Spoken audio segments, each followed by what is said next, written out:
So I did almost all of this from memory, and like 90% of it. So this is a comparative politics test example for my upcoming exam, which is our second one. And so first we're going to look at the UK system, and it's parliamentarian with the major party electing the Prime Minister. The monarchy only rubber stamps bills and the like. Laws and the like. Courts barely exist. They mostly only rule on EU versus British contradictory laws, and actually they usually rule in EU, the favor of EU. MPs elected by voters, so that's members of parliament. And its main history points: 1215 Magna Carta limiting the king's or the monarchy's power. Then we have feudalism brought over by the French, basically Normans. Henry VIII with the Church of England separating from Catholicism. Charles I is beheaded. This leads to Cromwell and the Commonwealth Republic, which fails, and Return of the Monarchy, who are too Catholic, and this leads to the Glorious Revolution with William and Mary.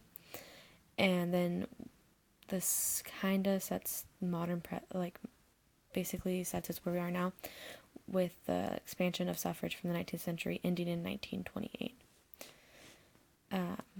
Then we're going to move on to the France system, which is a semi-presidential, very powerful executive branch due to the Fifth Republic of 1958 by Charles de Gaulle. Presidents can make laws in a state of emergency and dissolve parliament, which gives them a lot of power. Courts are weak. They have 9 members like the US, and only 3 of those 9 members are chosen by the president. History: French absolutism, Louis XIV, the Sun King. And then we head into Louis XVI and Marie Antoinette, his wife.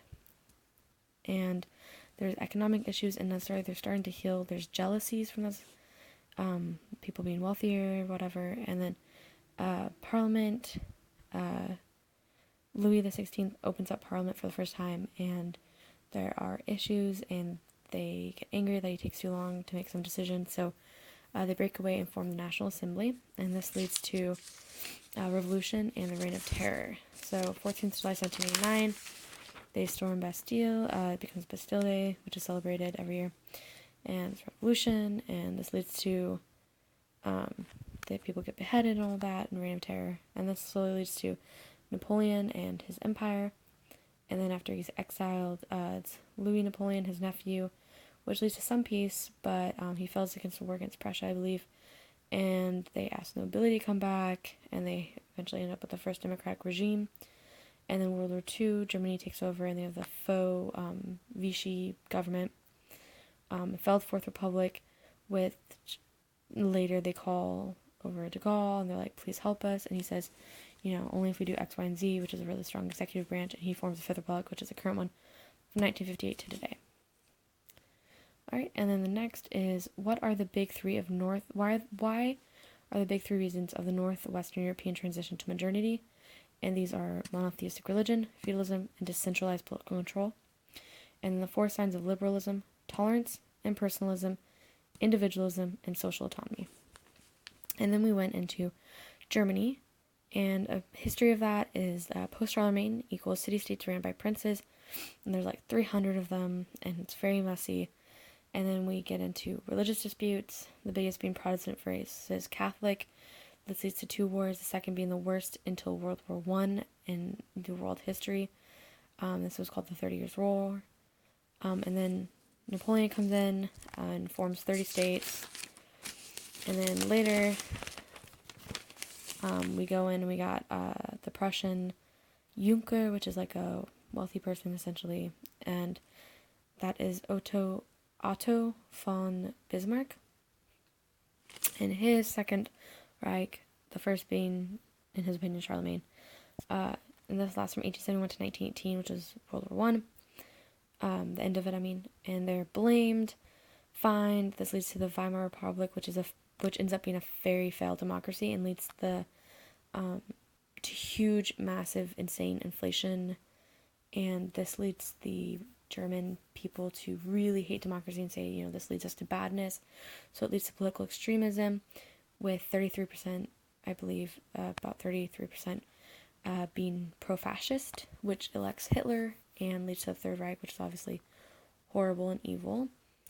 But after that, after it fails, they know fascism fails, and then they see how bad communism is in East Germany, and then the Marshall Plan with the Allies pump in tons of money, and it helps with the infrastructure and sets up a really good government. They become pro-democratic, so they love Americans for a long time. Who knows if they do now, but anyway, and the politics centralized. So the communists are cut off, the fascists are mostly, cut off, so both of them are very low. So we're kind of getting a curve, like a bell curve like that. So most are in the middle, central. And this leads to the Federal Republic of Germany in 1990, which happens after post-Berlin Wall in 1989. The East and West are combined again. All right, and this system is presidential and parliamentarian, so they have both. The legislation is very strong. They also have a fairly strong prime minister. The courts are very strong. The prime minister, actually, a chancellor, strong chancellor. And then the two houses are the Bundestag, which is like the higher one, and then the lower house is the Bundesrat, and these are the representatives of the Länder, which are like states, and the Bundesrat is stronger. Oh yeah, and the presidential is just like a figurehead. He just like greets people and stuff. Committees matter in Parliament, in their Parliament. Parliament elects a chancellor, so that gives them a lot of power. But the chancellor has more power in a lot of ways because it requires a vote of constructive no confidence to oust them. So that means not only do they have to get a majority of all of the votes in the parliament, so say there's 400, they have to get 201 votes, but on top of that, they have to have sorry, I'm misexplaining this. They have to be ousted, but on top of it, 201 votes has to go to a new candidate. So they have to elect a new chancellor at the same time. So it means that they can serve really kind of forever. For example, I think Chancellor Angela Merkel has on her third mandate, which each is 5 years. So she'll have served for 15 years at the end of her third. So as long as she's popular in the parliament and pretty much by the people, she'll could serve kind of for life. All right, and this is a two-party plus system. So they have two parties and multiple other smaller ones. And a really good example of like how it's set up, we have France, executive are the most stronger, and the legislation courts are lower. And then we have the UK, which is legislation executive mostly equal with the courts lower. And in the US, the courts are the strongest with legislation executive slightly lower. And in Germany, legislation courts are very strong with executive a little bit lower.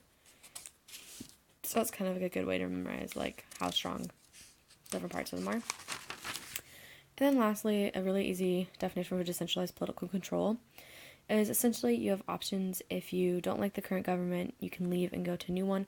And this works, one of the reasons why this worked really well in Northwest Europe is because they're such small countries all together and they're so diverse in their government. You can really easily travel from one place to another place. You could go France to Germany, to Belgium, to England, to wherever. So you have a lot more ability in Europe. Like you don't have the ability in the massive United States or anything like that as easily. I mean, you could go to Mexico, but it's just not the same.